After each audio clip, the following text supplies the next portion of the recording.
திரு ஜெகதீஷ், விஜயுடைய இன்றைய போராட்டத்தை எப்படி பார்க்குறீங்க?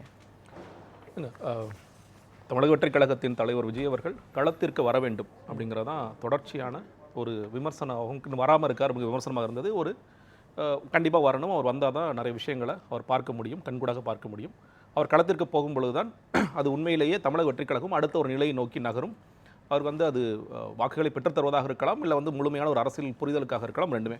அப்படிங்கும்போது ஒரு பெரிய ஒரு வரவேற்பு தான் இன்றைக்கி வந்திருக்கு நான் பார்க்கின்றேன். அவர் இதுதான் செஞ்சுருக்கணும், இன்னும் சொல்லப்போனால் இன்னும் முன்னாடியே செஞ்சுருக்கணும். ஏன்னா அவரோட வார்த்தையிலேருந்தே வரேன். பரந்தூரில் அவர் மக்களை பார்க்கும் பொழுது அவர் என்ன சொன்னார்? அவர் கூட சொன்னார், சூரியனுக்கு கீழே தான் இருக்கார். பரந்தூர்லையும் அவர் சூரியனுக்கு கீழே தான் நின்னார். அன்றைக்குமே அவர் மக்களை பார்த்தாரு, மக்களை சந்திச்சு பேசினார். அப்படி பேசும்பொழுது அவர் என்ன சொன்னார்? என்னுடைய களம் இங்கிருந்து துவங்குகிறேன்னு சொல்லி சொன்னார். ஸோ அதற்கு பிறகு நீங்கள் அடுத்ததாக வந்ததுன்னு பார்த்தீங்கன்னா, திருபுவனத்தில் அந்த பாதிக்கப்பட்ட குடும்பத்திற்கு நேரடியாக சென்றது தான். அதற்கு நடுவில் அறிக்கைகள் பல விஷயங்களுக்கு தொடர்ச்சியாக தமிழக வெற்றிக் கழகம் கொடுத்துக்கிட்டு இருக்காங்க. முக்கியமான அறிக்கைகள் அது பேசுபவர்களாக மாறக்கூடிய அறிக்கைகளாக இருக்கிறது. ஆனாலும் எதிர்பார்ப்பு என்பது விஜய் எப்பொழுது களத்திற்கு வருவார். அவரே சொன்னபடி எனக்கு 2 படத்தோட கமிட்மெண்ட்ஸ் இருந்துச்சு, அந்த கமிட்மெண்ட்லாம் முடிஞ்சிருச்சு, நான் முழு நேர அரசியல்வாதியான விஜய் எப்பொழுது வருவார் இருந்தது. முதல் முறையாக ஒரு பெரிய போராட்ட களத்திற்கு விஜய் அவர்கள் வந்திருக்கின்றார். ஒரு முக்கியமான விஷயம் குறித்து அவர் கையில் எடுத்திருக்கின்றார், பேசுகின்றார். நீங்களே சொன்ன மாதிரி வேறு கட்சிகள் கூட செய்யாத அதிமுக, நான் சொல்ல பிரதான எதிர்கட்சியான அதிமுக கூட அந்த போராட்டத்தை கையில் எடுக்கல. அதே மாதிரி பாதிக்கப்பட்ட ஒரு குடும்பம் மட்டுமல்ல, இந்த திமுக ஆட்சியில் பாதிக்கப்பட்ட ஒரு 21 குடும்பங்களையும் நான் சேர்த்து அழைத்து கொண்டு வந்து அவர்களை பார்த்து அவர்களுக்குமே ஒரு நீதியாக நான் இதை கேட்கின்றேன் அப்படிங்கிறது ஒரு நல்ல முன்னெடுப்பாக தான் பார்க்கிறேன். கஸ்டோடியல்ஸ்க்கு எகென்ஸ்டாக நான் ஸ்டாண்ட் பண்ணுறேன், நான் ஒரு விஷயம் மட்டுமல்ல எல்லாத்துலேயும் ஸ்டாண்ட் பண்ணுறேன் அப்படிங்கிறது நிச்சயமாக வரவேற்கக்கூடிய விஷயம் தான். அதில் அவர் பேசிய விஷயங்கள், அது கோர்ட் மார்டர் ப்ரோப், அதில் ஒரு சின்ன இது இருக்குது. இப்போ சில பேர் பேசும்பொழுது இப்போ கோர்ட் மார்டர் ப்ரோபுன்னு சொன்னீங்கன்னா கூட, கோர்ட் மார்டர் ப்ரோபு யார் அமைப்பாங்க? எஸ்ஐடி. ஸோ எஸ்ஐடி அகைன் எந்த காவல்துறை? தமிழ்நாடு காவல்துறை தான். முதலமைச்சரே அதான் சொல்கிறார். முதலமைச்சர் இந்த விஷயத்தில் நான் மறுபடியும் தமிழ்நாடு காவல்துறையை நியமிச்சேன்னா என்ன மாதிரியான விமர்சனம் வரும்? தமிழ்நாடு காவல்துறைக்கு சாதகமாக தாங்க நடந்துக்குவாங்க, நீங்கள் எங்கே சிபிஐக்கு போலன்னு வரும். எடப்பாடி பழனிசாமி கேட்டார், ஆனால் அவர் அறிக்கையில் விட்டார், சிபிஐக்கு நீங்கள் மாற்ற வேண்டும் என்ற கோரிக்கை வைத்தார். அதற்கு பிறகு இந்த கேஸ் மாற்றினாங்க. அதற்கு பிறகு இவர் சாரியும் கேட்டார், கூப்பிட்டு முதலாக இந்த மாதிரி கஸ்டோடியல் இடத்துல நடந்த ஒரு குடும்பத்திற்கு முதலமைச்சர் சாரி கேட்டார். அதற்கு ஒரு காரணம் இருக்கின்றது. ஏன்னா மற்ற கஸ்டோடியல் டெத்ஸ் நீங்கள் பார்த்தீங்கன்னா அவர்களெல்லாம் குற்றம் சாட்டப்பட்டவர்கள், இல்லை ஹிஸ்ட்ரி ஷீட்டர்ஸாக இருப்பாங்க, ஏதோ ஒரு ஏற்கனவே குற்ற சம்பவ பின்னணி இருக்கும் அவர்களுக்கு. ஆனால் இந்த திருபுவனம் சம்பவம் என்பது அஜித்குமார் என்பவர் எந்த குற்றமும் செய்யாதவர். இன்னும் சொல்லப்போனால் ஒரு எதுவுமே செய்யலை, அவர் பாவம், அவரை அடித்து கொண்டுட்டாங்க. அது காவல்துறை இன்னும் முடிவாகலையே, அந்த திருட்டு வழக்கு அப்படியே தான் இருக்கு. அது கடைசி நகை கிடைக்காதுங்க. நகை தொலைஞ்சு போனதானே கிடைக்கும். நீங்கள் தொலைஞ்சு போகாத ஒரு நகை எவ்வளோ நாள் தேடிட்டே இருப்பீங்க? அது கிடைக்காது. அதில் எல்லாருக்கும் ஒரு மக்களுக்கே ஒரு பெரிய சிந்தனை இருக்குது. அந்த சிவில் சொசைட்டியே எப்படி பார்க்குறாங்க? அவங்க காலேஜுக்கு போயிட்டு இருக்காங்க, அவங்க புகார் கொடுத்தவங்க ஃபேக் கம்ப்ளைண்ட். இன்னும் சொல்ல போனால் முதலாக எஃப்ஐஆர் கூட பதிவு செய்யாத ஒரு புகார். இது எஃப்ஐஆரே போடலை, அவனை அடித்து கொண்டாச்சு, யார் இவர் தான் அக்யூஸ்டுன்னு நாங்களே முடிவு செஞ்சு நாங்களே கொண்டுட்டோம் அப்படிங்கிறத மக்கள் கொதித்து எழ வேண்டிய ஒரு காரணம். முன்னாடி சரிங்க, சாத்தான்குளம் சம்பவத்தும் இதையும் ஏன் ஈக்குவேட் பண்ணி பேசுறாங்கன்னா, அது விசாரணைக்கெல்லாம் போட்டாச்சு. இப்போ ஏன் ரொம்ப டிலே ஆகி களத்துக்கு வந்தா மக்கள் அந்த போராட்டத்தை ஏற்றுக்கொள்வார்கள் அப்படின்னு நினைக்கிறாரா விஜய்? இல்லைங்க, இந்த பர்மிஷன் முன்னாடியே கேட்டாங்க. ஆக்சுவலாக அவர் போயிட்டு வந்த பிறகே அதற்கு அடுத்த ஸ்டெப்பாக கோர்ட்டில் நாங்களும் அந்த கேஸில் அந்த சோமன்ற வழக்கில் நாங்கள் இணைந்துகிறோம் அப்படிங்கிறத முதல் ஸ்டெப்பாக இருந்து அந்த கட்சியோடைய சிடிஆர் நிர்மல்குமார் அவர்கள் பேசுகிறார், இந்த வழக்கில் நாங்கள் இணைய போகிறோம் சொல்லி பேசினார். அதற்கு பிறகு முன்னாடியே பர்மிஷன் கேட்குறாங்க. அந்த பர்மிஷன் கொஞ்சம் டிலே ஆகுது. அவங்க கோர்ட்டுக்கு மறுபடியும் பர்மிஷனுக்காக கோர்ட்டுக்கு போகிறாங்க. கோர்ட் என்ன சொல்லுதுன்னா, நீங்கள் வெயிட் பண்ணி எப்போ காவல்துறை கொடுக்குறாங்களோ அந்த அனுமதியை வாங்கிக்கோங்க, ஏன்னா நீங்கள் ஒரு பெரிய கூட்டம் வரப்போகுது அப்படின்னு நாங்கள் பார்க்குறோம் அப்படின்னு சொல்லிட்டு காவல்துறை அந்த கோர்ட்டில் சொல்கிறாங்க. அந்த ஒரு காரணத்திற்காக தான் இந்த டேட் டிலே ஆனிச்சு. நீங்கள் பட் ஸ்டில் அதுக்காக நான் நீதி கேட்கறது இந்த மாதத்தில் தான் கேட்கணும், நீதி கேட்கணும்னு ஒரு முடிவு பண்ணிட்டார். நீங்கள் அந்த இஷ்யூவை கையிலே எடுக்காமல் ஒரு மாதம் ஆன பிறகு அஜித்குமார் யாரோ ஒருத்தர் இறந்து போய்விட்டார், அதற்காக நான் களத்திற்கு ஒருக்கேன்னு வரல. அந்த இஷ்யூவில் ஒரு தொடர்ச்சியாக ஃபாலோ அப் இருந்துச்சு. முதல்ல அவங்க பொதுச்செயலாளர் அறிக்கை கொடுக்குறாரு, அதற்கு பிறகு 2 நாட்கள் கழித்து விஜய் அவர்கள் அறிக்கை கொடுக்குறார். அதற்கு பிறகு அவங்க போய் சந்திச்சுட்டு வர்றாங்க. அதற்கு பிறகு கோர்ட்டில் போய் நாங்கள் இணைஞ்சுக்கிறோம்னு சொல்லி சொல்கிறாங்க, பர்மிஷன் கேட்குறாங்க. ஒரு ப்ராசஸ், கண்டினியூஸ் ப்ராசஸ் இருந்துச்சு. ஸோ அதில் அவங்களுக்கு கிடைத்த தேதி இந்த தேதி தான், இந்த தேதியில் நாங்கள் இந்த போராட்டத்தை அறிவிக்கிறோம் அப்படிங்கிறத பண்ணாங்க. ஸோ அதில் ஒன்றும் பிரச்சனை இல்லை நான் நினைக்கிறேன். மக்கள் அதை புரிந்து கொள்வார்கள். ஓகே, இந்த இஷ்யூக்காக தொடர்ச்சி ஸ்டாண்ட் பண்ணா. இன்னொரு பிரச்சனை என்ன கேட்டிங்கன்னா, நம்ம அஜித்குமார் இந்த விஷயத்தை இன்னைக்கு ஒரு எடுக்காட்டி ஒரு கன்சிஸ்டன்சி போயிருக்கல சார். ஆக்சுவலி இந்த பிரச்சனை எல்லாம் சிபிஐ விசாரணைக்கு முடித்து வைத்தாச்சு. அதுக்கு பிறகு ஒரு போராட்ட களம் அப்படின்னா என்ன, யாருக்கு நீதி வேணும்னு களத்துக்கு வந்தார்? இல்லைங்க, நீதி அதாவது ஒன்று என்ன சொல்கிறாங்கன்னா, இது ஸ்டாப் ஆகணும் ஒட்டுமொத்தமாக.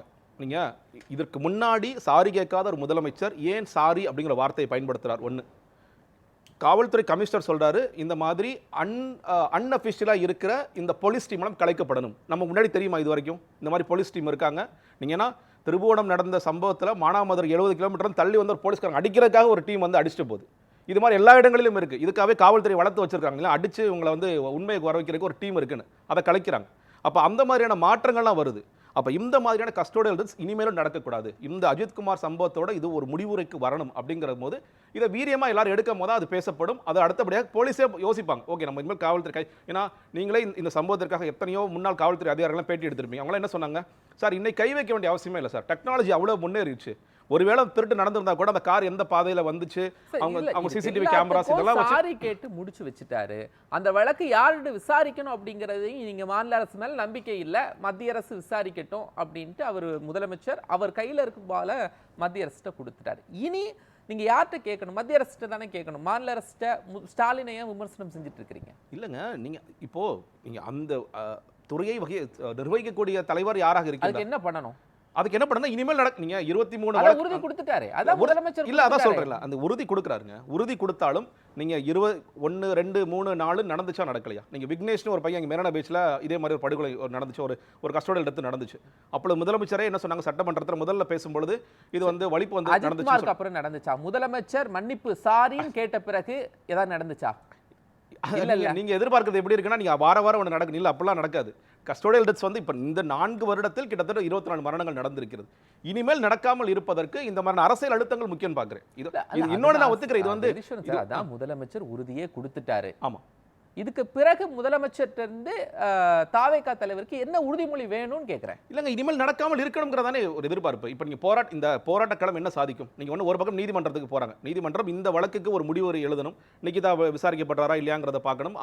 அந்த அடித்து கொள்ள காவலர்கள்லாம் வந்து என்ன தண்டனை கிடைக்கணுங்கிறது ஒரு பார்ட். இதை ஒரு அரசியல் அழுத்தம் ஏன் கொடுக்குற, ஏன் அறிக்கைகளாக வருகிறது, ஏன் ஒரு அரசியல் அழுத்தம், ஏன் ஒரு போராட்டம்னு கேட்டீங்கன்னா, இந்த ஒரு அரசியல் அழுத்தம் வரும் பொழுது காவல்துறையை இன்னும் இந்த கேள்வியை வச்சிருக்கலாம், நிகிதா விசாரிச்சீங்களா அப்படின்னு நீங்க ஒரு கேள்வியை வச்சிருக்கலாம். நான் சொல்றேன், நான் அங்க பேசின ஆதவர்ஜுனாவும் வைக்கல, சிடிஆர் நிர்மல் குமாரும் வைக்கல, விஜயும் வைக்கல. அப்போ நீங்க எதை ஸ்ட்ராங்கா கொண்டு மக்கள்கிட்ட சேர்க்கிறீங்க? முதலமைச்சர் சாரி கேட்ட ஒரு விஷயத்தை திரும்பியும் கொண்டு வரீங்க. உங்களுக்கு எந்த பிரச்சனையோ அந்த பிரச்சனைக்கு அங்க மேடையை நீ பயன்படுத்தலையே. எனக்கு உண்மையிலே மாற்றுகிறது. நான் இதோட கூடுதலான சொல்றேன், திமுக மேல இவ்வளவு விஷயங்கள் அவர் பழி சுமத்துறாரு இல்லையா? அப்போ ஒருவேளை நாளைக்கு விஜயோடைய ஆட்சி அமையுது, அப்போ காவல்துறை மரணங்கள் இல்லைன்னு முடிவு பண்ணிட முடியுமா? இல்லை, அப்பொழுதும் நடக்கத்தான் செய்யும். நீங்கள் அந்த நேரத்தில் தான் நான் எப்படி எதிர்பார்க்கிறேன்னா, இந்த ஸ்டேஜை ஓன் பண்ணி இந்த காவல்துறை சீர்திருத்தங்கள் குறித்து நிறைய பேசியிருக்கலாம் விஜய் அவர்கள். ஏன் இவ்வளோ காவல்துறை இவ்வளோ மோசமாக நடந்துக்கிறாங்க, அவங்களுக்கு இருக்கிற பிரச்சனைகள் என்ன, அவங்களுக்கு இருக்கிற மன அழுத்தம் என்ன, காவல்துறையில் சில பேர் வந்து மன அழுத்தத்தின் காரணமாக தற்கொலைலாம் பண்ணிக்கிறாங்களே, அதெல்லாம் ஏன் நடக்குது அப்படின்னு இந்த ஸ்டேஜை ஓன் பண்ணி பல விஷயங்கள் பேசுகிறேன். கூடுதலாக ஒன்று சொல்கிறேன், ஏன் நீங்கள் திமுகங்கிற ஒரு கட்சியோட சுருக்குறீங்க? முதல்ல நீங்க அதே இடத்துல சாப்பான்குளம் குறித்து பேசுறீங்கல்ல, அதிமுக 80க்கு மேற்பட்ட படுகொலைகள் நடக்குதுன்னு இன்னைக்கு ஒரு லிஸ்ட் வந்துகிட்டு இருக்கு அவங்களோட 10 ஆண்டு ஆட்சி காலத்துல. அப்ப அதுவும் தவறுன்னு பேசணும்ல. நீங்க இது வந்து முழுக்க அதுதான் நான் சிக்கலா பார்க்கிறேன். நீங்க வந்து இது ஒரு அரசியல் பிரச்சனை அல்ல, இது ஒரு சமூக ரீதியான பிரச்சனை. எந்த ஆண்டுல இருந்து தொடங்கணும்ங்கறே சிக்கல்ல வந்துரும்ல. நீங்க அதிமுக 2011ல இருந்து தொடங்கணுமா, 2016ல இருந்து தொடங்கணும், 91ல இருந்து தொடங்கணுமா, இல்ல 77 ஆனா ஏதாவது இடத்துல தொடங்கணும்ல. நான் சொல்றது ஏதாவது இடத்துல தொடங்குங்க. இப்போ எந்த அரசு நடக்குதோ அந்த அரசினுடைய புள்ளியில இருந்து தொடங்கி இருக்காரு. 2021 மேக்கு அப்புறம் நடந்த விஷயத்தை மட்டும் பட்டியலிடுறாரு. கரெக்ட் தான், ஓகே. அப்போ எங்களுக்கு வந்து ஜெயராஜ் பெனிக்ஸோட கொலை பத்தி எங்களுக்கு பெரிய பார்வை இல்லையா? அவரே இந்த விஷயத்துல சொல்றாருல்ல, அந்த படுகொலைக்கு இணையான ஒன்று அப்படின்னு சொல்லி சொல்றாருல்ல. அப்போ அதற்கு என்ன பதில்ங்கிற ஒரு கேள்வி இருக்குல்ல.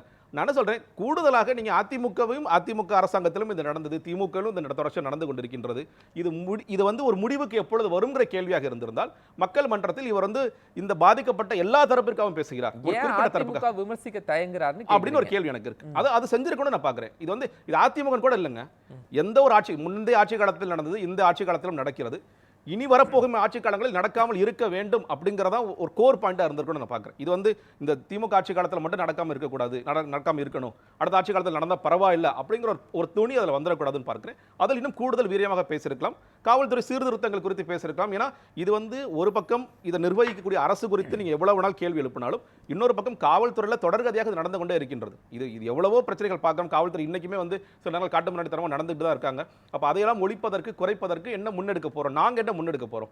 நிறைய கோர்ட் ரிஃபார்ம், இப்போ கோர்ட் மானிட்டர் ப்ரோ பத்தி பேசுறாருல, இதே நீதிமன்றங்கள் உங்களுக்கு தெரியும் எவ்வளவு அறிவுரைகளை கொடுத்திருக்கு. காவல்துறை எப்படி நடந்துக்கணும், காவல்துறை வெளியே வந்து ஒரு ரிசப்ஷன் இருக்குன்றதெல்லாம் எவ்வளவு பேசுதுல, அதெல்லாம் குறித்து பேசும்பொழுது ஒரு முழுமையான அரசியல்வாதியாக, ஒரு முழுமையான புரிதலுடன் இருக்கக்கூடிய அரசியல்வாதியை மக்கள் பார்ப்பார்கள் நான் பார்க்குறேன். சரி, இப்போ விஜய் மேல இருக்கக்கூடிய களத்துக்கு வரல அப்படிங்கிற அந்த பிரச்சனைகள்லாம் தீர்ந்து விஜய் களத்திற்கு வந்து விட்டார் அப்படிங்கிற அறைகூல இதன் மூலமா அவர் கொடுத்துட்டாரா?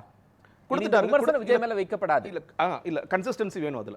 நீங்க வந்து அதான் சொல்றேன், ஏன்னா பரந்தூர்ல பேசும்பொழுது என்னுடைய களம் இங்கிருந்து துவங்குகிறேன்னு சொன்ன விஜய் அவர்கள் கிட்டத்தட்ட 6 மாதம் கழித்து தான் ஜூலைல தான் இங்க வர்றார். அப்போ இது மறுபடியும் ஒரு பிரேக் ஆகிடக்கூடாது. நான் தொடர்ச்சியாக இந்த களத்திற்கு வருவேன், எந்த பிரச்சனையா இருந்தாலும். அது வந்து நான் மந்த்லி ஒரு இஷ்யூ எடுப்பேன் அப்படி கிடையாது. நாளைக்கு ஒரு பிரச்சனை நடந்தாலும் நான் எந்த பிரச்சனை நடக்கக்கூடாது நான் நினைக்கிறேன். பட் நாளைக்கு ஒரு பிரச்சனை நடந்தாலும் மக்களுக்காக நான் நிற்பேன். அடுத்த மாதம் வந்தாலும் நான் நிற்பேன் மக்களுக்காக. எங்கே ஒரு பிரச்சனை நீ அவர் பேசும்போது சொன்ன ராஜ்மோகன் குரலற்றவரின் குரலாக எங்கள் தலைவர் இருக்கான்னு சொல்லி சொன்னார்ல, அது எல்லா இடத்திலும் ஒழிக்க வேண்டும் நான் பார்க்கின்றேன். அது ஏதோ ரொம்ப செலக்டிவாக தான் ஒழிக்கும்னு இருக்காமல் அது வந்து கட்சிகளுக்கு அப்பாற்பட்டு இந்த சமூக பிரச்சனைகளுக்காக தமிழக வெற்றிக் கழகம் தலைவர் எப்பொழுதும் நிற்பார் அப்படிங்கிற ஒரு பாயிண்ட்டுக்கு வரும் நான் பார்க்குறேன். சரி.